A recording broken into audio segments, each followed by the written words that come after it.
This guy I just directed with my eyes. Release me! What did I do? Against the wall! Against the wall! Under arrest. Plainclothes is set in Syracuse in the 90s, and it's about an undercover police officer whose assignment is to lure and entrap gay men that are cruising in a public restroom. And he falls in love with one of his targets. Is this hard for you? Keeping it a secret? Premiere Pro, I think, was just like instrumental to our process because we needed to incorporate sound and music and temp VFX at a very fast rate. This is my 4th feature that I've edited. It was the first time I've used productions. Carmen Emmi, our amazing director and writer, he was more familiar with Premiere 2. And so when we were working together, we were able to divide and conquer different creative explorations. You know, I would work on a scene and we could pass things around. Here's reel 1, and then he opens it on his end.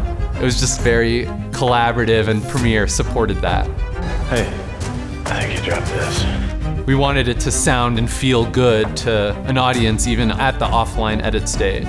With the Essential Sound panel, it made it very easy to refine our sound design while we were in offline edit before we had gone into mix. There were times in the film where, you know, we wanted to split screen stuff, or we wanted to paint out something in the background, and we didn't have VFX designers on at that point, but I knew, you know, temp VFX enough. And so with After Effects, through Dynamic Link, it really made that process easy.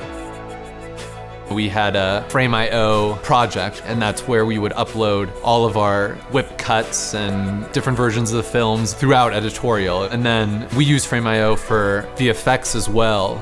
So Frame.io really made it easy for us to get very specific notes to our team. Anyone I work with, you know, is like, oh, where's the Frame.io link? It's just, I think, ingrained in the consciousness now. Can I touch you? You could always tell when a man's hiding something. I can't hide anymore. For me, something that I really love is just getting all of these little beautiful nuggets and bringing those together. And with Premiere Pro, all these amazing tools being developed can bring emotion and bring impact and meaning to hopefully inspire someone in that way.